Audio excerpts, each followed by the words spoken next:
Wala, parang papogi lang tayo nito. Pipirma-pirma tayo rito. Yung mga lumalabag latis sa ating batas at nagkakaproblema yung ating ang akin lamang, siguro mas madali kapag panatag ang kalooban natin na hindi sila madadali dyan sa lugar na yan. Mauuwi na lamang ako dito sa obligasyon ng Pilipinas. So firstly, we ratify. Secondly, we pass the enabling laws here in our local framework, including the amendments to existing laws. Ikatlo, ano yung mga obligasyon ng gobyerno pag sumang-ayon tayo rito? Because clearly, the convention calls for the conduct of training, hotlines, specialized police units, provision of psychological support, and the DOLE already expressed in their position that additional budget would be required. Is there any way to estimate or somehow guesstimate these amounts? Madam Chair, I cannot, at this moment, I cannot give a specific amount, especially if we will legislate laws for the workers in the informal economy. Our budget practically covers legislation or implementation of legislation or enforcement of labor laws to formal sector workers. But this is looking forward. Yes. Yan ang sa ngayon, ang sinasabi ko, Going forward, we will need. kasi, di ba, ipapasa na nga to, tapos magkakaroon tayo ng mga panibagong batas or amyenda sa mga dating batas.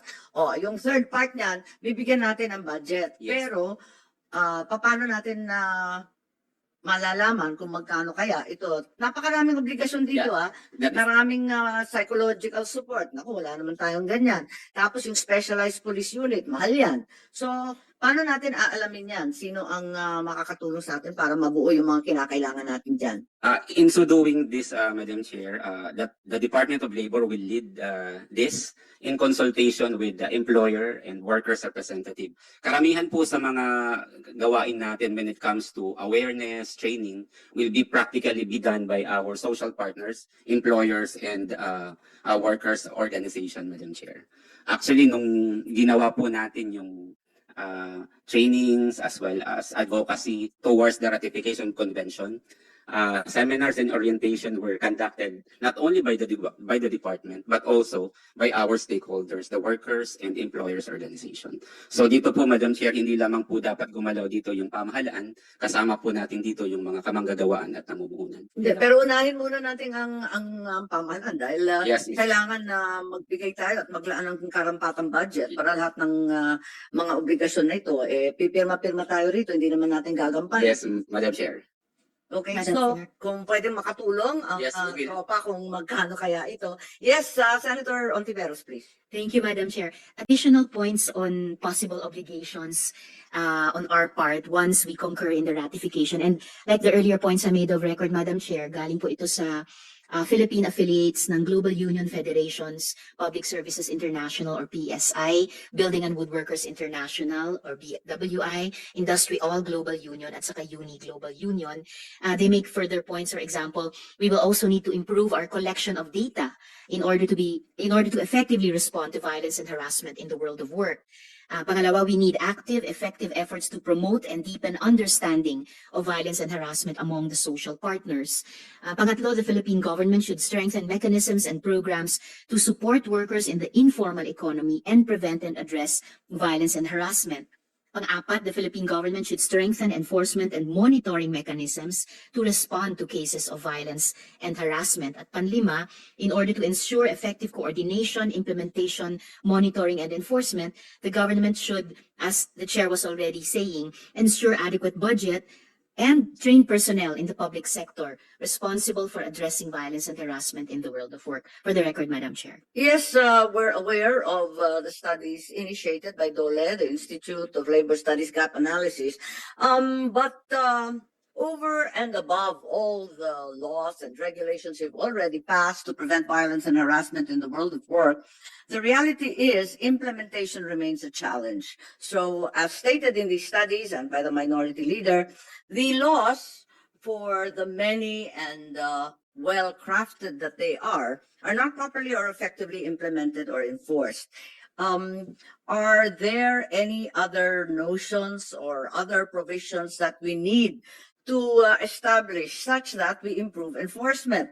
And I'd like to inquire from DOLE, DMW, CSU, which is not here, but perhaps the CHR, other concerned agencies, your proposed plans of action for addressing the gaps and challenges already pointed out by many studies in the implementation of our labor laws and conventions.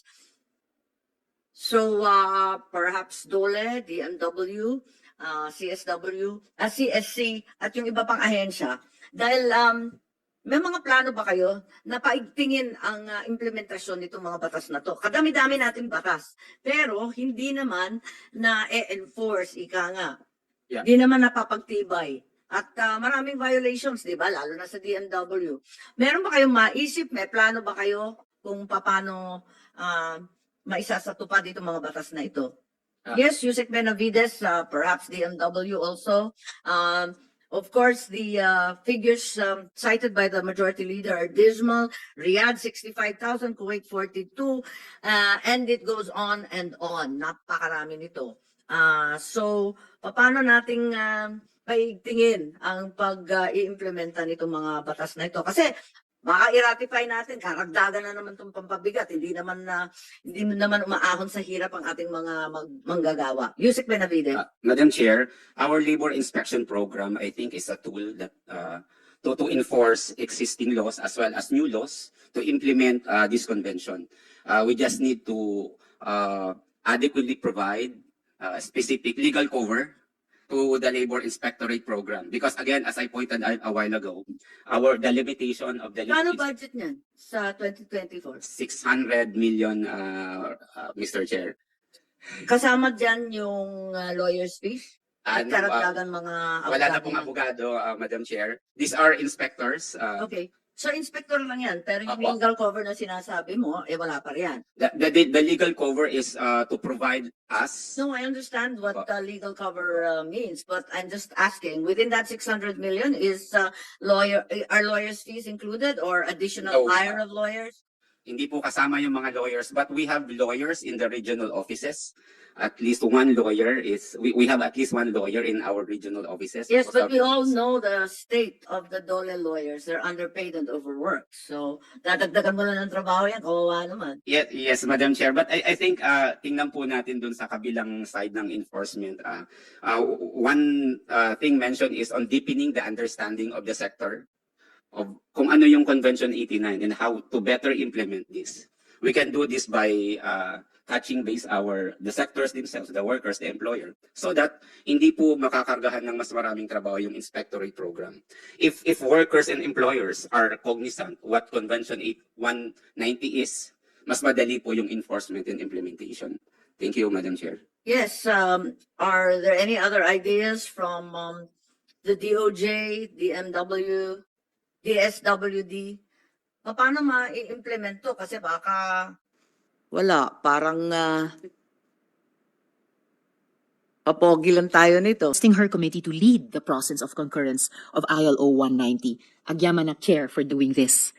I deeply believe that concurring in ILO C-190 will help advance women empowerment, increase labor productivity, and contribute to peaceful industrial relations.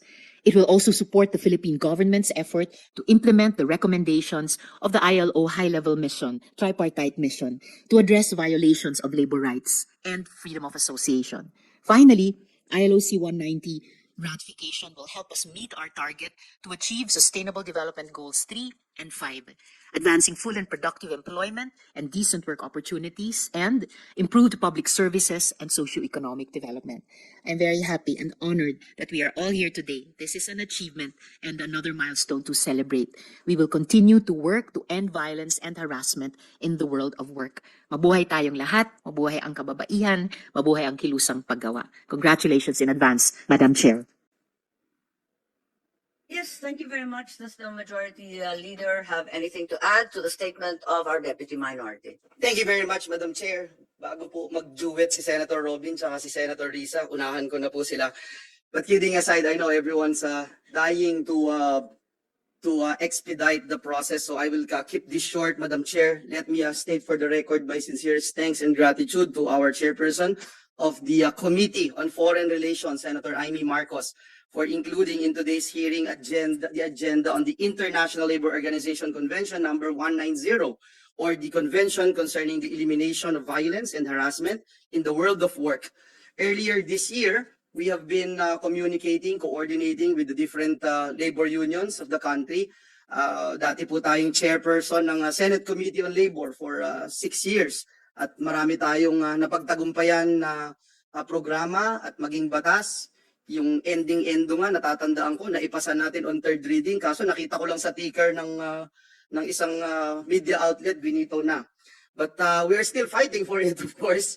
And I would just like to put on record that earlier this year, together with Senator Risa, this representation also filed Senate Resolution number 456, urging the Executive Department to ratify this ILOC 190. Kaya naman po, Madam Chairperson, maraming salamat at ikinagagalak po natin ang ratifikasyon ng Malacanang sa ILO 190 noong nakaraang buwan at ang pagsumite nito sa Senado upang tayo po ay makapagsang-ayon dito sa pagratifika nito batay sa nakasaad sa ating konstitusyon, sa konstitusyon ng Pilipinas.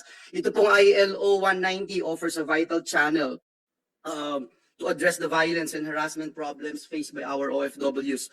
Thousands of our migrant workers encounter maltreatment, mistreatment, contract violation, contract substitution, sexual harassment, and rape, among others.